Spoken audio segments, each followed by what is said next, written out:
Howdy. With this video, I want to go over the first essay, make sure you understand the assignment and what I'm looking for. I'm doing this video on Thursday, February 6th. We're right in the middle of response number 6 of the discussion board on O'Connor and Sedaris. Postmodernism, existentialism, kind of where we're kind of at today in many ways. The first two paragraphs of the first essay are due on the 11th, next Tuesday. Looking at those first two paragraphs will let me see that you're on the right track, that you know what you're doing, and you're gonna see why here in a second. Then the full draft's due next Friday. I'm not going to do a line-by-line review of your essay. I'm going to look for certain things, make sure you're on the right track, make sure you're developing paragraphs. Then I'm going to give you a self-review to do on your essay, so you can make sure you have all the other components working well within the essay. Then the final version of that essay will be due on the 18th. Alrighty, the essay is up there on the content page. I already have it open in Word. It's easier for me to highlight things in Word, so I'm going to use that. But for this essay, you're going to write a 1,000-word minimum, 6-paragraph literary research essay using MLA documentation. There's a separate topic sheet which we'll look at here in a second. Notice that with this essay, I'm telling you exactly what I want in each paragraph. Some students love that. Other students are like, I want to be more creative. This is kind of just a modification of the 5-part essay. We're just going to add a definition paragraph. But it's kind of a good place to start. Later essays will not follow this 5-part essay kind of thing. Hopefully you've gotten away from that for the most part. But the 5-part essay is still kind of a handy tool to have in your writing writing bag there. But your essay is going to use at least 2 reliable sources. You can't be textbooks or dictionaries or Wikipedia or something. So sometimes Wikipedia pages are good places to start. When I look up something, I'm generally going to Wikipedia for a little, for quick research. But we want to try and get maybe a little deeper than that. If you want your internet sources come from .edu sites, I'll show you how to search for those specifically here in a second. But within your essay, you're going to define one of these movements we've been talking about and relate it to a short story that's going to be on the topic sheet. You're free to say that this short story doesn't quite match the movement, or you can mix it up, say it matches the movement in 2 ways. But not in a 3rd way. Kind of depends on the short story and who you're talking about. And you can kind of see I'm telling you what I want in each paragraph. The first paragraph, you should be defining that literary movement using good sources. And this takes a while, because some sources will say a few things, others will say kind of something else. And you're going to try and piece all these together to a really good definition that you can work with and build your essay on. And again, you want sources that focus on the literary movement.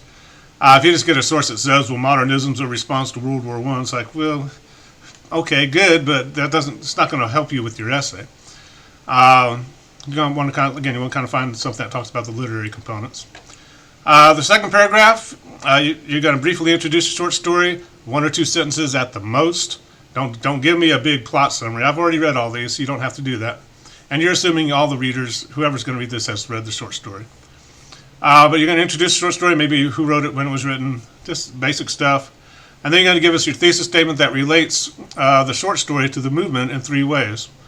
These points have to come directly from your definition in that first paragraph. They just can't come out of my lecture notes or something. It has to come from the work you've already done in the first paragraph. And that's easy to say. It's not always easy to do. And that's why when I look at your first 2 paragraphs, I'll be able to see that you have a good definition of the movement going, and that your thesis points are coming straight from that definition, and you're going to be able to build a good essay on that. The 3rd, 4th, and 5th paragraphs are each going to discuss one of the ways that the story relates to the movement. So if you're going to talk about a Hawthorne short story and the symbolism in it and why that symbolism is romantic in nature, you'd probably get a pretty good paragraph out of that. It's Hawthorne's kind of a classic romantic person who likes to use symbols, and that's where he finds meaning in life. So you got to kind of have a lot of thoughts going, have it kind of plotted out already by the time you get to that 2nd paragraph and know what you're going to talk about. That's why it's so important that I see those first two paragraphs before you get too far along. Your 6th paragraph will be your brilliant conclusions. You're not going to repeat your thesis statement. Let me say that again. Do not repeat your thesis statement in your conclusion. This is not a speech class. This is a writing class. You've built We've built all these ideas up, and the conclusion just kind of bring it, kind of tell us, the main point of what you're getting at, and kind of leave us with the overall sense of what the essay was supposed to do. In other words, you build towards the conclusion. The conclusion just doesn't restate what you've already said. I should quote at least 3 times from the short story. I need to have all these fun punctuation. There's a little handout there on the help resources page that helps you work through those. Need to use at least 5 of the fiction terms on the literary fiction terms list. I'll do that in another video. And no use of I, you, or it. I just want to avoid first person generally. It's not a 100% rule, but generally with literary essays, you try and get the I out of there. Your name's already on the paper, so of course it's you making these assertions. You don't want to assume what the reader's seeing is what you're seeing is what the reader's saying, so be careful with shifts to you. If you say something like, as a woman you understand, I'm going to be like, well, I'm not a woman. Why would you write that like that? And you can always rewrite a sentence to get the word it out of there. It tends to lead to passive voice or vague pronoun use, and it's just a banned word. We're just not going to use it. So that's the basic assignment. The topic choices are there on a separate sheet. You can kind of see matching particular work to a particular movement. Again, you're free to say that, I see this working in like maybe 2 ways, but Williams might be rejecting the Enlightenment ideas in this 3rd way. That's just nothing wrong with that. In fact, he might be a good example. He's a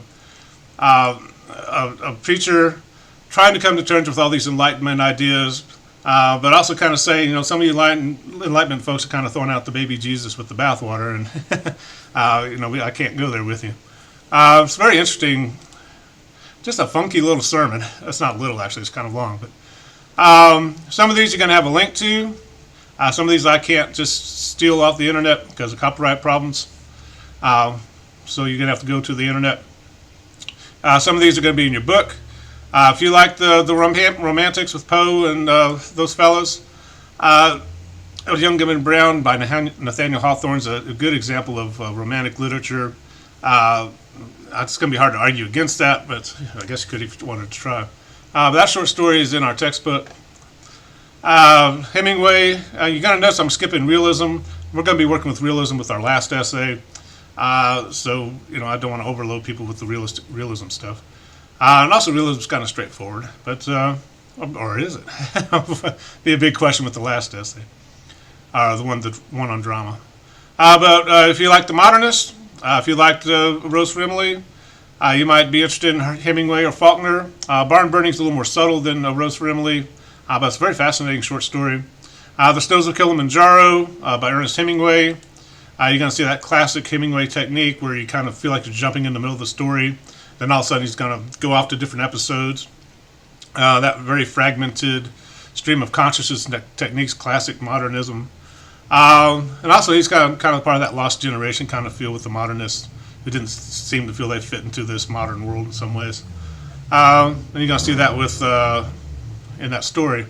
Kind of notice if there's a disclaimer there. Hemingway, the character talks about prostitutes and what you do with prostitutes. So it's not horribly graphic, but it's probably in the PG-13 R-rated sometimes. The Harlem Renaissance, taking place during modernism. We're going to come back to that with the poetry a little bit. But this flowering of African American literature in the 1920s in Harlem and New York City produced a lot of interesting ideas and a lot of questions about what literature should do. People like Langston Hughes argued that we should use, particularly in poetry, we should use jazz and all our culture should come into our works. Other artists wanted to use traditional forms. Zora Neale Hurston kind of went off on her own. She kind of said, I'm going to do my own thing. But she also butted heads with a lot of the Harlem Renaissance males who were looking to kind of uplift the culture. And she's kind of saying, I don't need to, there's nothing wrong with our culture in the first place. There's nothing that needs uplifting. But you're going to see she uses dialect. She's focused on African Americans in an African American setting. Very interesting writer. Kind of outside the Renaissance, but also adopting some of these ideas. If you like Flannery O'Connor and Good Man's Hard to Find, you will like Good Country People. O'Connor's kind of known for the grotesque, that blending of humor and horror at the same time. You might have found yourself maybe laughing a little bit at the end of A Good Man's Hard to Find. And then they kind of go like, wait a minute, they just shot the whole family, why am I laughing here? That's kind of what the grotesque does. We kind of get this intense mix of emotions working at us. You could also talk about Good Country People in terms of existentialism. O'Connor at times seems to reject some of these ideas, but also she's working with them at the same time. She's a very interesting writer. Luis Valdez, Los Bandidos. This is actually a short play, a one-act play. You're definitely going to get some postmodern elements there. It's not a realistic play by any stretch of the imagination. You also going to get some of these post-colonial ideas coming in. This what happens to people who are colonized or marginalized. What's their literature going to look like, and what happens when all these kind of things happen. Kind of very interesting. You can probably go either way, but you're going to pick only one of these movements. Don't try to do postmodernism and postcolonialism, or you're going to end up just with a mess of an essay. Same thing with Sherman Alexie, a Native American writer. This is what it means to say Phoenix, Arizona. Definitely gets into these questions of what's the Native American culture supposed to be doing now. What's it look like? There's much this is much that Native Americans can do about it. So you can pick almost any one of these three movements and apply it to this short story. But again, you're only going to pick one. Don't try and do all three or something like that. Jennifer Egan's Black Box. And most of these stories, if you just read the first few pages, you're going to know if you like it or not. So I'm not expecting you to read all of these. If you're in the second page of Ernest Hemingway and you hate it, it's not going to get any better. It is what it is. It's kind of the same thing with Black Box. It's a short story sent out as a series of tweets. And at one point, sometimes it's kind of fascinating, but sometimes, like for an old fart like me, it can be kind of irritating because I'm not used to reading little blocks of text and trying to create a story out of it. But it's a fascinating technique. You may just read it and kind of go like, "This is awesome! I want to write about this." George Saunders, 400-pound CEO, excellent example of postmodernism at work. I don't know. It's not horror. It's kind of graphic at times. It's a strange short story. If you read that all the way through, you're going to be at the end kind of go like, "Huh, I don't know how I feel about all this." But very good writer, very good short story. And the last one, Brownies by Z.Z. Packer. You can work with postmodernism or postcolonialism with this one. Brownies, a very interesting story about a troop of African American Girl Scouts who kind of get caught up in some interesting situations. And it's told through the filter of a young woman who's trying to come to terms with racism and the adults in her world. It's just an excellent short story. I think it's from 2003. So fairly recent one. So excellent selection there. Let me make that a little smaller. But again, I'm not wanting you to read all the way through from all of these. If you hated the romantics and the symbolism and all that, you're not going to like Hawthorne. That's just what he does. That's how he does. Same thing if you weren't kind of crazy about the fragmentation of something like A Rose for Emily. Hemingway or Barn Burning might be something you may not want to read. Give it a couple of pages, and if you don't like it, move on. I think that's... I want to go ahead and look at a sample essay. I'm going to go over it super quickly. You can read faster than I can talk, so I'm not going to sit here and read the essay to you. But you're going to notice in the first paragraph, he's going to be working with the Enlightenment and a work from Thomas Paine called Common Sense. That's not one of your options. That's why I use this essay. But Common Sense was a pamphlet. That's why it's italicized. Short story titles should be in quote marks for you all. But he starts off trying to get a good definition of the Enlightenment going. You're going to notice it takes about three good sources to kind of figure out what the Enlightenment is and present it to the reader in a coherent manner. But kind of making sure he's starting to tell us what it's about and starting to get into some of the literary aspects of this, or some of the major ideas behind it. Particularly here, pretty good source, that Internet Encyclopedia of Philosophy. Kind of getting into the nitty gritty about how liberalism, republicanism, toleration, scientific progress are all components of this Enlightenment movement. And obviously sometimes if you start using certain words, you're going to have to define them at some point. Liberalism means something different today probably than it did in the 1700s. But he has a very good definition going. I had to took a few sources. It's probably going to take you a few sources to pull it all together. Then the second paragraph is almost maybe a little long, but introduces Thomas Paine, what's going on there, and gets to his thesis. Common sense includes elements of almost every central idea of the Enlightenment, including those of logic and reason, toleration, and liberalism. And again, using a term that's changed over the years, so he's got to define that when he gets down to that paragraph. But that's what the first two paragraphs should look like. The first one doesn't even mention common sense. He's just trying to get a good definition of the Enlightenment. The second one, he's bringing common sense into the conversation.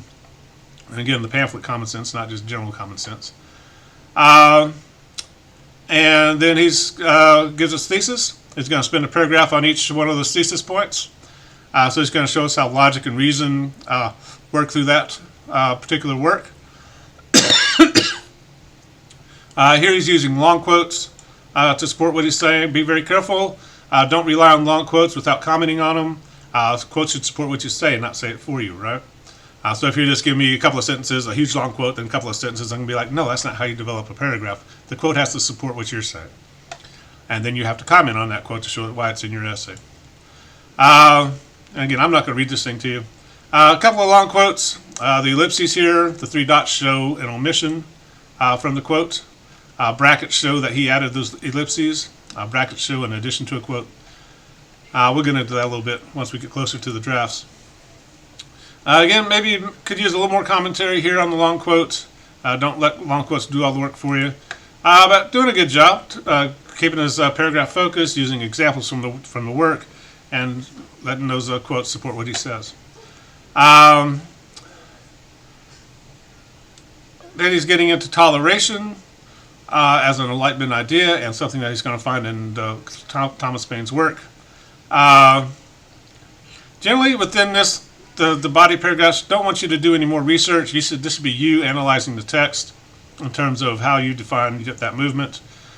So that's why this little note, he kind of asked permission first, and it didn't interfere with his line of thought, so you know for sure. Gives a long quote there. Again, I could use maybe a little more commentary on the long quote, but doing pretty well there. Then he's going to get into his last paragraph about liberalism, and very quickly defines what he means by that. It's not quite what it means today, or at least the way we use the term. And again, if you read through the text, you're going to see he's supporting his ideas with short quotes, showing this is how I see it working in common sense. Then he gets to his conclusion. Pretty good overall. Could use a little more development maybe. But fairly good basic essay there. Has 6 paragraphs. Each paragraph's doing what was asked of him. The first one, defining the movement. Second one, introduce the work and the author, and then give the thesis. Paragraph on each thesis point, and a conclusion. And, of course, the works citus page eventually. And you got yourself an essay. It's easy to look at a sample essay and go like, oh, but it's a little harder once you get into it. And again, the first 2 paragraphs are key because that's where you're going to be defining that movement. If you don't have a good definition, then your thesis points aren't going to be able to come from anywhere, and you're just going to start running into problems. So that's why the first 2 paragraphs are due first, so I can make sure you're on the right track and you know what you're doing there. I'm going to get off here. Obviously, if you have questions as you're working on the essay, you're going to be asking them, but we'll talk to you later. Here we go. Bye-bye.